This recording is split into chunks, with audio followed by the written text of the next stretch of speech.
Boa noite, pessoal. Vamos dar início a mais uma videoaula, né? Semana passada a gente estávamos falando sobre pragas, modalidade e roedores. Então vamos dar continuidade, né? A roedores, voltando uns 3 slides aí atrás, para dar início aí no slide 33. A gente vamos falar sobre as medidas preventivas para evitar os ataques de roedores, né? Para que tenha um aumento significativo na população ou lugares ainda que não tenha, seja atraído esses animais. Lembrando que os roedores são um animal mamífero. Os fatores principais que favorecem a presença de roedores são suficiente fonte de alimento, lugares protegidos para a construção de tocas e ninhos, né, lugares que abrigam, esconderijos, que no caso seria a mesma fonte aí que era para se tocar e para se aninhar, e acesso ao alimento. Então, acesso ao alimento fácil, você vai atrair esses roedores. Então, tem que eliminar todas essas fontes. A higiene de armazenagem e medidas técnicas, né? O armazenamento tem que ser higienizado sempre, não só no armazenamento, quando você está com o produto, mas depois que o produto foi retirado para a entrada do novo lote de grãos. Então tem que ter todo esse processo de higienização.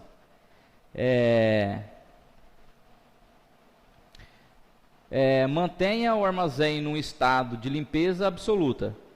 Retirar possíveis grãos espalhados para evitar atrair os roedores. Armazene os sacos em pilhas amontoadas corretamente sobre pallets, deixando o espaço de 50 a 60 centímetros entre pilhas e entre paredes, né?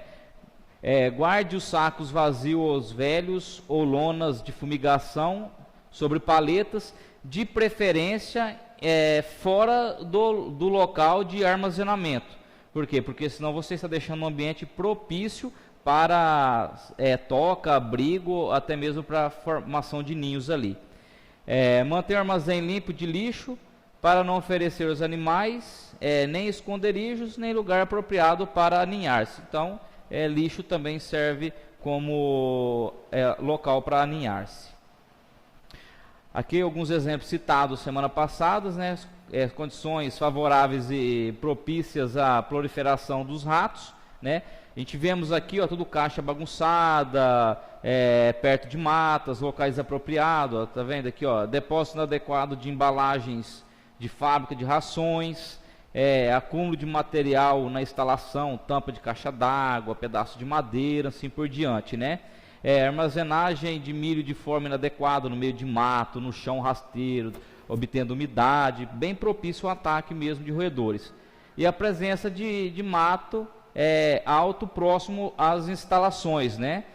Que no caso aí tem que ter uma margem de segurança aí até de 10 metros aí ou mais. Algumas literaturas pedem 1 metro de limpeza em volta, mas isso não é o correto. O correto seria de 10 metros acima.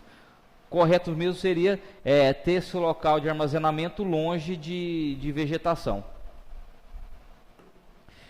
Roedores. Programa de controle de roedores. Então aqui alguns programas divididos em 3, né? A implantação de barreiras físicas, a adoção de métodos para saneamento de ambiente e redução do número de indivíduos da população. Lembrando que esses 2 primeiros aí citados, a implantação de barreiras físicas e a adoção de métodos para saneamento de ambientes, ele visa, como se diz, preventivo, para que não haja o foco, o ataque de pragas, para que não atraia. Agora o terceiro já é eliminação através de defensivos químicos, né? Então o que esses 2 primeiros visa, né? Tirar a fonte de água, fonte de alimento e refúgio. Então o que a gente temos que ter? Aquele olhar assim. Chegamos no local, paramos e observamos. Isso pode atrair, isso pode servir de alimento, isso de abrigo. Então, colocar isso tudo numa ficha de campo, criar numa planilha e depois adotar essa medida e fazer essa limpeza e o que precisa ser melhorado. Enquanto a última visa o emprego de agentes químicos, né? Que já é o controle de roedores com com população alta já, onde que já tem a praga. As barreiras físicas, né? A adoção de barreiras físicas visam prover a edificação de artifícios que minimizem a ação de roedores. Desta forma, edificações devem ser construídas com pisos em concreto em espessura maior que 7,5 cm, sob bases adequadamente compactadas, e alicerces em concreto, os quais devem projetar o mínimo de 30 centímetros acima da linha da terra. Gente, isso daqui é algo relativo para cada região, para cada tipo de armazenamento, e local vai ser diferente, então isso aí varia de região. Além desses detalhes, no caso de unidades armazenadoras de grãos, as aberturas externas, como janelas, exaustores, a entrada, a moega, descarga, todas essas coisas, quando não está utilizando, o que tem que acontecer? Tem que ser tudo vedado isso, para que não entre, para que não haja possibilidade de entrada desses roedores, né? Ressaltam-se que existem outras alternativas aplicáveis a cada tipo de edificação. Então foi o que eu falei, a cada tipo de edificação você aplica uma metodologia. Saneamento de ambientes, né? O saneamento de ambientes constitui, né, no procedimentos que visam eliminar possíveis locais de abrigos, né, e fontes de alimentos. Portanto, existem algumas recomendações aqui, que é eliminar vegetação em torno das instalações, pelo menos uma distância de 1 metro, que eu falei que isso é pouco, teria que ser no mínimo 10 metros, né?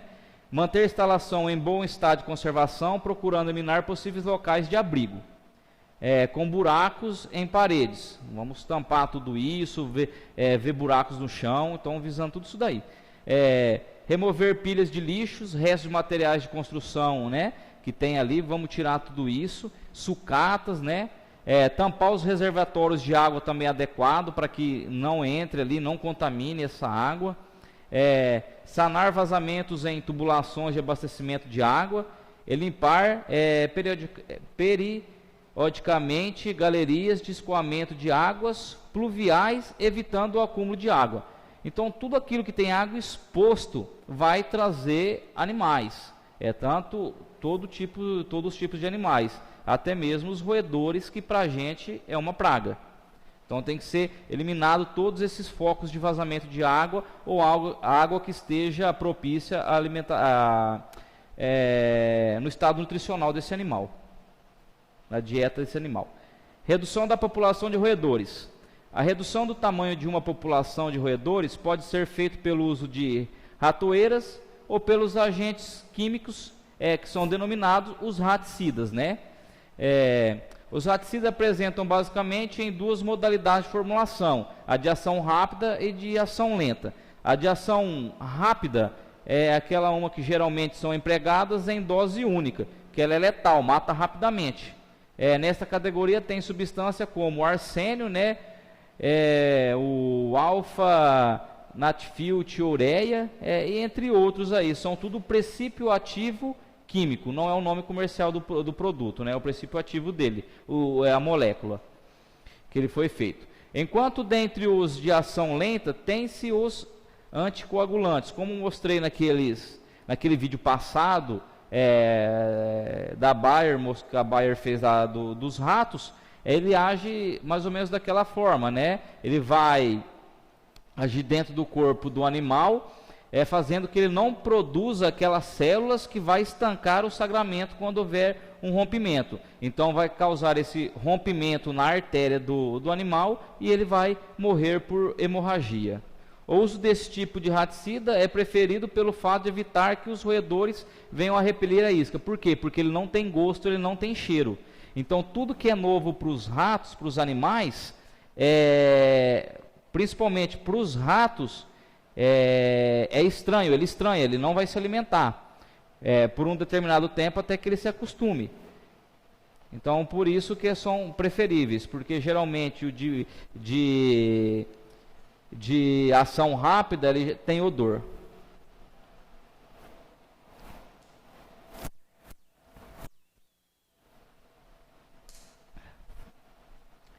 Ressalta-se que tanto no emprego das ratoeiras como dos raticidas, é importante aguardar de 2 a 3 dias para que esses agentes venham a surtir efeito.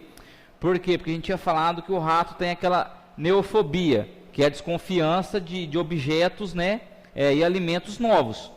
Mas quando a gente fala em alta escala, eu não falo de 2 a 3 dias deixar. A gente temos que deixar mais, um período até de 10 dias se for necessário. Por quê? Porque essa neofobia, ela varia de animal em animal. Às vezes um rato ali que tem uma percepção ali, como se diz, mais afuçada, que ele vai chegar, ele se acostuma mais rápido. Então ele vai se alimentar rápido. Mas tem aqueles que são mais desconfiados, que vai demorar um tempo mais para como se diz, para se acostumar com aquilo e poder se alimentar. Então quando a gente fala em grande escala, por ter essas diferenças entre animal e animal, pelos organismos, né? Então a gente deixamos um tempo maior. Além dos métodos discutidos, outros como o emprego de substâncias repelentes, esterilizantes e fumigantes podem ser utilizados no controle de populações de roedores. Então também são alguns métodos que podem ser utilizados aí para o controle. Bom, pessoal, acabamos a nossa aula de roedores, né? Agora a gente vamos começar a nossa aula sobre praga e inseto, né?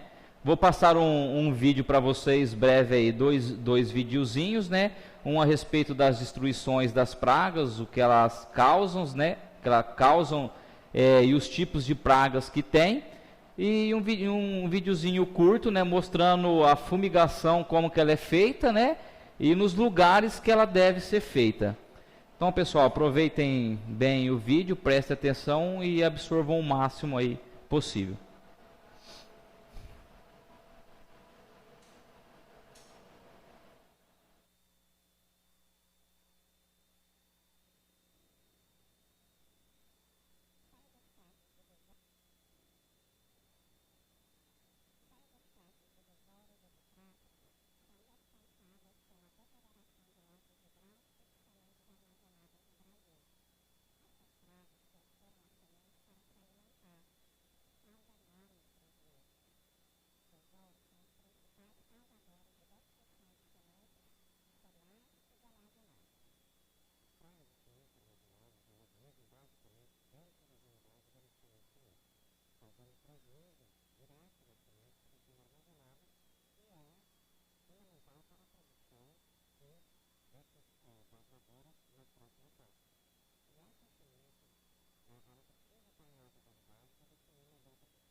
Bom, pessoal, a gente acabamos de ver um videozinho aí, né, como eu já disse, de algumas pragas aí, o que elas causam no nosso armazenamento. E também como se faz a fumigação ali, e nos locais que tem que ser feito lá para eliminar esses focos de pragas. Bom, pessoal, vamos dar mais uma sequência aí, né, a pragas e insetos agora, né. Os resultados da ação de insetos em grãos armazenados se traduzem em perdas de peso e de poder germinativo. Minutinho, pessoal, que deu uma pane aqui. Tranquilo, voltamos. Então, perdas de peso e de poder germinativo. Quando a gente fala de poder germinativo, a gente está referindo-se a sementes, né, para plantio e germinação. Desvalorizações comerciais do produto devido aos ataques, né? Disseminação de fungos, origem de bolsas de calor durante o armazenamento. Então, o ataque de praga, como nós já falamos em todas as aulas, vai causar aquele superaquecimento dos grãos através do aceleramento da respiração, formando os bolsões de calor. E quando a gente tem um ataque de pragas, vai deixar a porta aberta para os fungos entrar. Os insetos encontrados nos produtos armazenados podem ser classificados segundo suas características biológicas e de ecossistema em pragas primárias e secundárias, pragas associadas e de infestação cruzada. Vamos falar cada uma delas aqui, aí resumindo ali depois, rapidamente, vocês vão ver que é bem simples. Pragas primárias são aquelas que atacam grãos íntegros e sadios. Podem ser denominadas pragas primárias internas ou externas. Internas, aquela que ataca o lado de dentro do grão. Externas, a que ataca a periferia, o lado de fora. São primárias internas as que perfuram os grãos e nelas penetram para completar seu desenvolvimento e alimentar-se de todo o interior do grão, possibilitando a instalação nele de outros agentes de degradação. Os principais exemplos dessas pragas são Rhizoptera dominica, Citófilos, né? Oryzae, Citófilos é mais o nome científico do milho, é o que ataca o milho, né? E Citófaga cereálida. Então são alguns nomes científicos aí dessas pragas, né? É necessário conhecer nome científico, pessoal? Não é necessário. Mas por que é importante? Devido ao seguinte, aqui vamos dar um exemplo. Eu conheço besourinho amarelo. Aqui a nossa região é como besourinho amarelo, mas às vezes lá no Paraná ou lá na Bahia, então ele tem outro nome popular diferente, ou até mesmo em outro país. Você vai nos Estados Unidos, lá ele tem outro nome, esse besourinho amarelo. Agora o nome científico é aquele e não muda. Por isso que é interessante conhecer o nome científico das pragas. Já as primárias externas destroem a parte do interior do grão, como eu disse, né? Para poderem se alimentar da parte interna. Então, ele acaba com a parte externa e alimenta da parte interna. Agora, os internos, ele só fura a parte de fora e entra lá dentro e começa a se alimentar da parte interna de dentro para fora. A destruição do grão é apenas para alimentação. O exemplo mais conhecido desta praga é a traça, né? Que é a Podia interpunctella, né? Pragas secundárias. Se caracterizam por se alimentarem de grãos já danificados por insetos primários ou roedores, trincados, quebrados ou com deficiência na casca, pois não conseguem atacar grãos inteiros. Então, pragas secundárias é aquelas que vão se alimentar dos restos, né?